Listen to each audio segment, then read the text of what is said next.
ಮತ್ತೊಂದು ಹಂತಕ್ಕೆ ತಿರುಗಿದ ಸಿಎಂ ಬದಲಾವಣೆ ಬೆಂಕಿ. ಸಿದ್ದು ಡಿಕೆಶಿ ಬ್ರೇಕ್ಫಾಸ್ಟ್ ಮಧ್ಯೆ ಡಿಕೆ ಸುರೇಶ್ ರಣತಂತ್ರ. ಸಿಎಂ ಬದಲಾವಣೆಗೆ ಡಿಕೆ ಸುರೇಶ್ ಮತ್ತೊಂದು ಸರ್ಕಸ್ ಮಾಡ್ತಿದ್ದಾರಾ? ವರಿಷ್ಠರ ಭೇಟಿಗೆ ಸಮಯ ಕೇಳಿದ್ದಾರೆ ಮಾಜಿ ಸಂಸದ ಡಿಕೆ ಸುರೇಶ್. ರಾಹುಲ್ ಗಾಂಧಿ ಭೇಟಿಗೆ ಸಮಯ ಕೇಳಿದ್ದಾರೆ ಸುರೇಶ್. ದೆಹಲಿಯಲ್ಲೇ ಬೀಡು ಬಿಟ್ಟಿರುವ ಡಿಕೆಶಿ ಸಹೋದರ ಡಿಕೆ ಸುರೇಶ್. ಈಗಾಗಲೇ ಒಂದ್ ಕಡೆ ಸಿಎಂ ಸಿದ್ದರಾಮಯ್ಯ ಹಾಗೂ DCM DK Shivakumar breakfast meeting ನಡೆಸುತ್ತಿದ್ದಾರೆ. ಅತ್ತ ಡಿಕೆಶಿ ಸಹೋದರ ಡಿಕೆ ಸುರೇಶ್ ಅವರು ದೆಹಲಿಗೆ ತೆರಳಿ ಹೈಕಮಾಂಡ್ ಅನ್ನ ಭೇಟಿ ಮಾಡೋಕೆ ಹೋಗಿದ್ದಾರೆ. ಇತ್ತ ಇವರು ಇವರ ಸಮಸ್ಯೆಗಳನ್ನ ಬಗೆಹರಿಸಿಕೊಳ್ತಿದ್ರೆ, ಅತ್ತ ಡಿಕೆ ಸುರೇಶ್ ತನ್ನ ಅಣ್ಣ ಡಿಕೆಶಿನೇ ಸಿಎಂ ಆಗಬೇಕು ಅಂತ ಪಟ್ಟು ಹಿಡಿದಿರೋ ಹಾಗೆ ಕಾಣಿಸ್ತಿದೆ. ನಿನ್ನೆಯಷ್ಟೇ ಹೈಕಮಾಂಡ್ ಆದೇಶ ನೀಡಿತ್ತು. ಸಿಎಂ ಸಿದ್ದರಾಮಯ್ಯ ಹಾಗೂ ಡಿಸಿಎಂ ಡಿಕೆ ಶಿವಕುಮಾರ್ ಅವರು ಭೇಟಿಯಾಗಿ ಅವರ ಸಮಸ್ಯೆಗಳನ್ನ ಬಗೆಹರಿಸಿ ಒಂದು ನಿರ್ಧಾರ ತಿಳಿಸಬೇಕು ಅಂತ. ಹೀಗಿರುವಾಗಲೇ ಅತ್ತ ಡಿಕೆ ಸುರೇಶ್ ಅವರು ವರಿಷ್ಠರನ್ನ ಭೇಟಿಯಾಗಿ ಏನು ಮಾತುಕತೆ ನಡೆಸುತ್ತಿದ್ದಾರೆ ಅನ್ನೋದು ಭಾರೀ ಕುತೂಹಲ ಕೆರಳಿಸಿದೆ. ಸಿಎಂ ಬದಲಾವಣೆಗೆ ಡಿಕೆ ಸುರೇಶ್ ಮತ್ತೊಂದು ಸುತ್ತಿನ ಫೈಟ್ ನಡೆಸಿದ್ದಾರೆ ಎನ್ನಲಾಗ್ತಿದೆ. ರಾಹುಲ್ ರನ್ನ ಭೇಟಿಯಾಗಿ ಸಿಎಂ ಬದಲಾವಣೆಗೆ ಬೇಡಿಕೆ ಇಟ್ಟಿದ್ದಾರಾ? ಸಹೋದರ ಡಿಕೆಶಿಗೆ ಸಿಎಂ ಸ್ಥಾನ ಕೊಡುವಂತೆ ಮನವಿ ಮಾಡ್ತಿದ್ದಾರಾ? ಒಪ್ಪಂದದಂತೆ ಡಿಕೆಶಿಗೆ ಸಿಎಂ ಮಾಡಲು ಮನವಿ ಮಾಡುವ ಸಾಧ್ಯತೆ ಇದೆ. ಈಗಾಗಲೇ 2.5 ವರ್ಷ ಪೂರೈಸಿದ್ದಾರೆ ಸಿಎಂ ಸಿದ್ದರಾಮಯ್ಯನವರು. ಇನ್ನುಳಿದ ಅವಧಿಗೆ ಡಿಕೆಶಿಗೆ ಸಿಎಂ ಸ್ಥಾನ ಕೊಡಲು ಮನವಿ ಮಾಡುವ ಸಾಧ್ಯತೆ ಇದೆ. ರಾಹುಲ್ ಗಾಂಧಿ ಭೇಟಿ ವೇಳೆ ಡಿಕೆ ಸುರೇಶ್ ಈ ಮನವಿ ಮಾಡುವ ಸಾಧ್ಯತೆ ಇದೆ. ಭಾರೀ ಕುತೂಹಲ ಕೆರಳಿಸಿರುವ ಮಾಜಿ ಸಂಸದ ಡಿಕೆ ಸುರೇಶ್. ಹೌದು, ಖಂಡಿತ. ಯಾಕಂದ್ರೆ ಡಿಕೆ ಸುರೇಶ್ ಅವರು ತನ್ನ ಅಣ್ಣ ಡಿಕೆಶಿ ಸಿಎಂ ಆಗ್ಲಿ ಅಂತ ತುಂಬಾ ಸಲ ಹೇಳಿಕೆ ನೀಡಿದ್ದಾರೆ. ಅವರಿಗೆ ತುಂಬಾ ಆಸೆ ಇತ್ತು ಕೂಡ. ಆದ್ರೆ ಸದ್ಯದ ಬೆಳವಣಿಗೆಗಳನ್ನ ನೋಡಿದ್ರೆ ಅದು ತುಂಬಾ ಕಷ್ಟವಾಗುವ ಸಾಧ್ಯತೆ ಇದೆ. ಈಗಾಗಲೇ ರಾಜ್ಯದಲ್ಲಿ ಸಿಎಂ ಬದಲಾವಣೆ ಅನ್ನೋದು ಭಾರಿ ಚರ್ಚೆ ಆಗ್ತಿದೆ. ಒಂದ್ ಕಡೆ ಸಿದ್ದರಾಮಯ್ಯ ಹಾಗೂ ಡಿಕೆಶಿ ಬ್ರೇಕ್ಫಾಸ್ಟ್ ಮೀಟಿಂಗ್ ಮಾಡ್ತಿದ್ದಾರೆ. ಆದ್ರೆ ಇತ್ತ ದೆಹಲಿಯಲ್ಲಿ ಡಿಕೆ ಸುರೇಶ್ ಅವರು ತನ್ನ ಅಣ್ಣನ ಪರ ದಾಳ ಉರುಳಿಸುತ್ತಿದ್ದಾರೆ. ಡಿಕೆ ಸುರೇಶ್ ಮನವಿಗೆ ಹೈಕಮಾಂಡ್ ಒಲಿಯುತ್ತಾ? ಯಾವ ರೀತಿ ಅವರು ಬೇಡಿಕೆಯನ್ನ ಇಡ್ತಾರೆ? ಅಧಿಕಾರ ಹಂಚಿಕೆಯ ಬಗ್ಗೆ ಹೇಗೆ ಅವರು ವಾದ ಮಾಡ್ತಾರೆ ಅನ್ನೋದು ಭಾರಿ ಕುತೂಹಲ ಕೆರಳಿಸಿದೆ. ಇತ್ತ ಸಿದ್ದರಾಮಯ್ಯನವರ ಜೊತೆ ಡಿಕೆ ಶಿವಕುಮಾರ್ ಕೂಡ ತಾವೇ ಸಿಎಂ ಆಗಬೇಕು ಅನ್ನೋ ಮನವಿಯನ್ನ ಮಾಡ್ತಾರ? ಅಧಿಕಾರ ಬಿಟ್ಕೊಡಲ್ಲ, ತಾನೇ ಸಿಎಂ ಗದ್ದುಗೆ ಏರ್ಬೇಕು ಅಂತ ಹೇಳ್ತಾರ?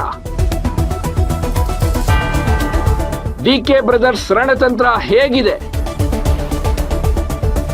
ಭಾರಿ ಕುತೂಹಲ ಕೇಳಿಸಿದೆ ಡಿಕೆ ಬ್ರದರ್ಸ್ ನಡೆ.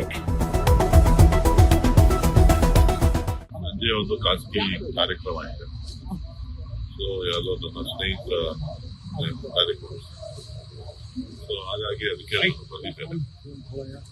ಸೊ ಈ ಮಧ್ಯದಲ್ಲಿ ಪಕ್ಷದ ವರಿಷ್ಠರು ಅವಕಾಶ ಕೊಟ್ಟು ಅವ್ರನ್ನ ಯಾರು ಇನ್ನ ಕೇಳಿಲ್ಲ. ಈಗ ರಾತ್ರಿ ತಾನೇ ಬಂದಿದ್ದೀನಿ. ಯಾರು ಭೇಟಿ ಮಾಡಿಲ್ಲ. ಯಾರಿದ್ದಾರೆ ನೋಡ್ಬಿಟ್ಟು ಅವರ ಭೇಟಿ ಸ್ಯಾಟರ್ಡೆ ಸಂಡೇ ಆಗಿರೋದ್ರಿಂದ ಬಹುಶಃ ಯಾರು ಸಿಗೋದಿಲ್ಲ. ಆದ್ರೂ ನಾನು ಇಲ್ಲೇ ಇದ್ದೀನಲ್ಲ, ಹಾಗಾಗಿ ಪ್ರಯತ್ನ ಮಾಡ್ತೀನಿ. ಸಿಕ್ಕಿದ್ರೆ ಭೇಟಿ ಮಾಡಿ ತಮ್ಮನ್ನ ಏನ್ ನಡೀತು ಸಿಎಂ ಡಿಸಿಎಂ ಬ್ರೇಕ್ಫಾಸ್ಟ್ ಮೀಟಿಂಗ್ ಮಾಡಿದ್ದಾರೆ. ಅಲ್ಲಿ ಹೇಳಿದ್ದಾರೆ ಯಾವುದೇ ನಮ್ಮ ನಡುವೆ ಭಿನ್ನಾಭಿಪ್ರಾಯಗಳಿಲ್ಲ, ನಾವು ಹೊಂದ್ಕೊಂಡು ಪಕ್ಷವನ್ನ ಕಟ್ತೀವಿ ಅನ್ನೋ ಮಾತನ್ನ ಹೇಳಿದ್ದಾರೆ. ಅದು ಅವರ ಕರ್ತವ್ಯ ಕೂಡ. ಯಾಕಂತಂದ್ರೆ ರಾಜ್ಯದ ಜನರಿಗೆ ಮಾತು ಕೊಟ್ಟಿದ್ದಾರೆ, ಆ ಮಾತಿನಂತೆ ನಡೆಸಬೇಕಾಗಿರುವಂತದ್ದು ಕರ್ತವ್ಯ ಆಗಿದೆ. ಮುಖ್ಯಮಂತ್ರಿಗಳು ಉಪಮುಖ್ಯಮಂತ್ರಿಗಳು ಅದನ್ನ ಈಡೇರಿಸ್ತಾರೆ ಅಂತಕ್ಕಂಥ ಭರವಸೆ ನನಗಿದೆ. ಅಲ್ಲ, ಬಟ್ ಪವರ್ ಶೇರಿಂಗ್ ಬಗ್ಗೆ ಯಾವುದೇ ಮಾತುಕತೆ ನಡೆದಿಲ್ಲ. ನೀವ್ ಹೇಳಿದ್ರಿ ಸಿಎಂ ಕೊಟ್ಟ ಮಾತಿಗೆ ನಡ್ಕೊಳ್ಬೇಕು ಅನ್ನೋ ತರದಲ್ಲಿ ನೀವ್ ಹೇಳಿದ್ರಿ. ನಾನು ಹಂಗೆ ಹೇಳಲಿಲ್ಲ, ನೀವು ಅದನ್ನ ತಿರ್ಚಿದ್ದೀರಿ. ಹೇಳಿದ್ದು ಬೇರೆ ತರ, ನೀವು ಮಾತಾಡಿದ್ದು ಬೇರೆ ತರ. ಆದ್ರೂ ಕೂಡ ಇವತ್ತು ಮುಖ್ಯಮಂತ್ರಿಗಳು ಮತ್ತು ಉಪಮುಖ್ಯಮಂತ್ರಿಗಳು ಇಬ್ರು ಕೂಡ ಸ್ಪಷ್ಟನೆ ಕೊಟ್ಟಿರೋದ್ರಿಂದ ಅದ್ರ ಬಗ್ಗೆ ಮತ್ತೆ ಚರ್ಚೆ ಮಾಡೋದು ಅವಶ್ಯಕತೆ ಇದೆ. ಅಂದ್ರೆ ಪವರ್ ಶೇರಿಂಗ್ ಕಾನ್ಸೆಪ್ಟ್ ಇಲ್ಲ ಅಂತೀರಾ ಸರ್? ಅಲ್ಲ, ನಾನು ಹೇಳ್ತಾ ಇದ್ದೀನಲ್ಲ, ಈಗ ಅವರಿಬ್ಬರೇ ನಾಯಕರುಗಳು ಅವರ ಸ್ವತಃ ಬಾಯಿಂದಲೇ ನೀವು ಮಾಧ್ಯಮಗಳನ್ನ ಉದ್ದೇಶಿಸಿ ಮಾತಾಡಿರೋದ್ರಿಂದ ಮತ್ತೊಬ್ರು ಅದ್ರ ಬಗ್ಗೆ ಮಾತಾಡಿದ್ರೆ ಅದಕ್ಕೆ ಹೆಚ್ಚಿನ ಅರ್ಥ ಬರೋದಿಲ್ಲ. ಅಲ್ಲ ಸರ್, ಹಿಂದಿನ ದಿನ ಮಾತಾಡಿದ್ರು, ಸೋನಿಯಾ ಗಾಂಧಿ ಅವ್ರ ತ್ಯಾಗದ ಬಗ್ಗೆ ಮಾತಾಡಿ ಪ್ರಸ್ತಾಪ ಮಾಡಿದ್ರು DCM ಅವರು. ಅದು CM ಸಮ್ಮುಖದಲ್ಲೇ ಮಾಡಿದ್ರು. ಅಂದ್ರೆ ಇದರ ಅರ್ಥ ಮೆಸೇಜ್ ಏನು ಅಲ್ಲ. ಶಿವಕುಮಾರ್ ಅವರು ಪ್ರತಿಯೊಂದು ಹಂತದಲ್ಲೂ ಕೂಡ ಗಾಂಧಿ ಕುಟುಂಬದ ತ್ಯಾಗ ಮತ್ತು ಬಲಿದಾನದ ವಿಚಾರಗಳನ್ನು ಎಲ್ಲ ಸಂದರ್ಭಗಳಲ್ಲೂ ಕೂಡ ಹೇಳ್ತಾ ಇರ್ತಾರೆ. ಇದು ಒಂದೇ ಸಂದರ್ಭ ಅಲ್ಲ. ಸೊ ಏನು ಶ್ರೀಮತಿ ಸೋನಿಯಾ ಗಾಂಧಿ ಅವರು ತಗೊಂಡಂತ ಅನೇಕ ನಿರ್ಧಾರಗಳನ್ನ ಅವರು ಯಾವತ್ತೂ ಕೂಡ ಹೃದಯದಿಂದ ಅವರು ಪದೇ ಪದೇ ವಿಚಾರಗಳನ್ನ ತಿಳಿಸುವಂತ ಕೆಲಸವನ್ನ ಕಾರ್ಯಕರ್ತರಿಗೆ ಮತ್ತು ಮುಖಂಡರಿಗೆ ತಿಳಿಸುವಂತ ಕೆಲಸವನ್ನ ಮಾಡ್ತಾ ಇರ್ತಾರೆ. ಅದು ಹೊಸದಲ್ಲ. ಈಗ ಸಿಎಂ ಶಿವಕುಮಾರ್ ಅವರು ಮಾತು ಹೇಳ್ತಿರ್ತಾರೆ, ಯಾವಾಗ್ಲೂ ಕೂಡ ಪಕ್ಷದ ನಿಷ್ಠಾವಂತ ಕಾರ್ಯಕರ್ತ, ಜೊತೆಗೆ ಮಾಡಿರೋ ಕೆಲಸಕ್ಕೆ ನನಗೆ ಕೂಲಿ ಸಿಕ್ಕೇ ಸಿಗುತ್ತೆ ಅಂತ. ಅದು ಸಿಗುತ್ತಾ? ಈಗ ನೋಡಿ, ಈಗ ಕೂಲಿ ಸಿಗುತ್ತಾ ಇಲ್ವಾ ಅನ್ನೋದಲ್ಲ. ಏನವ್ರ ಅಧ್ಯಕ್ಷರಾಗಿದ್ದಾರೆ, ಏನು ಉಪಮುಖ್ಯಮಂತ್ರಿಗಳಾಗಿದ್ದಾರೆ, ಅದೆಲ್ಲವೂ ಕೂಡ ಒಂದು ಪಕ್ಷದ ಒಂದು ಕೊಡುಗೆ. ಸೊ ಹಾಗಾಗಿ ಅದ್ರ ಬಗ್ಗೆ ಮತ್ತೆ ಮಾತಾಡೋದ್ರಲ್ಲಿ ಅರ್ಥ ಈಗಿಂತ ಗೊಂದಲಗಳು ನಿವಾರಣೆ ಆಗಿದ್ವು ಅಂತ ಸರ್. ಈಗ ಗೊಂದಲಗಳು ಏನಿದ್ವು ಅದಕ್ಕೆಲ್ಲ ತೆರೆ ಬೀಳುವಂತ ಪ್ರಯತ್ನ ಗೊಂದಲಗಳಿಗೆ ತೆರೆ ಎಳೆಯುವ ಪ್ರಯತ್ನವನ್ನ ಉಪಮುಖ್ಯಮಂತ್ರಿಗಳು ಮುಖ್ಯಮಂತ್ರಿಗಳಿಗೂ ಸೇರಿ ಮಾಡಿದ್ದಾರೆ, ಸ್ಪಷ್ಟನೆಯನ್ನ ಕೊಟ್ಟಿದ್ದಾರೆ. ಅದನ್ನ ವರಿಷ್ಠರು ಇನ್ನೂ ಹೆಚ್ಚಿನ ಏನಾರ ಇತ್ತು ಅಂತ ಅದನ್ನ ಬಗೆಹರಿಸ್ತಾರೆ. ರಾಜಕಾರಣ ಇಲ್ಲ. DK ಶಿವಕುಮಾರ್ ಅವರ ಪದ ಒಂದೇ, 140 ಶಾಸಕರು ನಮ್ಮ ಪಕ್ಷದವರೇ, ನಾನು ಅದರ ಅಧ್ಯಕ್ಷ ಅಂತ ಹೇಳಿ ಪ್ರತಿಯೊಂದು ಸಂದರ್ಭದಲ್ಲೂ ಹೇಳಿದ್ದಾರೆ. ದೇವನಲ್ಲೂ ಹೇಳಿದ್ದಾರೆ, ಇವತ್ತು ಹೇಳಿದ್ದಾರೆ, ನಾಳೆನೂ ಆಗುತ್ತೆ ಹೇಳ್ತಾರೆ. ಸರಿ, ಹಿಂದೆ ಮಾತುಕತೆ ಚರ್ಚೆ ನಡೆದಿತ್ತು ಅನ್ನೋ ಮಾತು ಇತ್ತು. ಆ ಚರ್ಚೆ ವೇಳೆ ನೀವಿದ್ರ?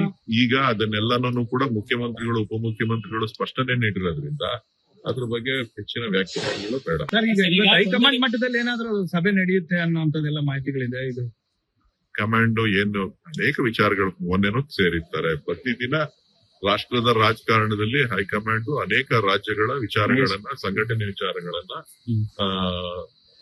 ಆಗುವವುಗಳನ್ನ, ಜೊತೆಗೆ ಲೋಕಸಭಾ ಅಧಿವೇಶನ ಸೋಮವಾರದಿಂದ ಪ್ರಾರಂಭ ಆಗ್ತಾ ಇರೋದ್ರಿಂದ ಅದರಲ್ಲಿ ಯಾವ ರೀತಿ ಸರ್ಕಾರದ ಅನೇಕ ವಿಚಾರಗಳೇನಿದೆ, ವೈಫಲ್ಯಗಳೇನಿದೆ, ಅದನ್ನ ಪ್ರಸ್ತಾಪ ಮಾಡ್ಬೇಕಾದ್ರೆ ಅನೇಕ ಬಾರಿ ಭೇಟಿ ಮಾಡ್ಬೇಕಾಗತ್ತೆ, ಚರ್ಚೆ ಮಾಡ್ಬೇಕಾಗತ್ತೆ. ಅದಕ್ಕೆ ಹೋರಾಟದ ಸಿದ್ಧತೆಯನ್ನ ಲೋಕಸಭೆಯಲ್ಲಿ ಯಾವ ವಿಚಾರಗಳನ್ನ ಪ್ರಸ್ತಾಪ ಮಾಡ್ಬೇಕು ಅನ್ನೋದನ್ನ ಕೂಡ ತಿಳಿಸ್ಬೇಕಾಗತ್ತೆ. ಆ ಒಂದ್ ನಿಟ್ಟಿನಲ್ಲಿ ಅವರು ಭೇಟಿ ಮಾಡುವಂತದ್ದು ಸಹಜ. ಸರ್, ಈಗ ಬ್ರೇಕ್ಫಾಸ್ಟ್ ಮೀಟಿಂಗ್ ಅನ್ನೋದು ಕದನ ವಿರಾಮನ? ಯಾಕಂದ್ರೆ ಸೆಷನ್ ಆಗೋವರೆಗೂ ಕೂಡ ನಾವು ಒಗ್ಗಟ್ಟಾಗಿ ಹೋಗ್ತೀವಿ, ವಿರೋಧ ಪಕ್ಷಗಳನ್ನ ಎದುರಿಸ್ತೀವಿ ಅಂತ CM ಹೇಳ್ತಿದ್ದಾರೆ. ಇದೊಂದ್ ರೀತಿ ತಾತ್ಕಾಲಿಕ ಕದನ ವಿರಾಮನ ಅಂತ ನೀವು ಯಾವ ರೀತಿ ವ್ಯಾಖ್ಯಾನ ಮಾಡಿದಾರೋ ನನಗೆ ಗೊತ್ತಿಲ್ಲ. ನೀವು ವ್ಯಾಖ್ಯಾನ ನೋಡ್ಬಿಟ್ಟು ಆಮೇಲೆ ಮಾತಾಡ್ತೀವಿ. ಲೇಟೆಸ್ಟ್ ಹಾಗೂ ಇಂಟ್ರೆಸ್ಟಿಂಗ್ ಸುದ್ದಿಗಳಿಗಾಗಿ ಬಾಸ್ ಟಿವಿ ಕನ್ನಡ ಚಾನೆಲ್ನ ಸಬ್ಸ್ಕ್ರೈಬ್ ಮಾಡಿ. ಹಾಗೆಯೇ ಬೆಲ್ ಐಕಾನ್ ಪ್ರೆಸ್ ಮಾಡಿ. ಇದರ ಜೊತೆಗೆ Facebook, Instagram, X ನಲ್ಲೂ ಮಿಸ್ ಮಾಡದೆ ಫಾಲೋ ಮಾಡಿ.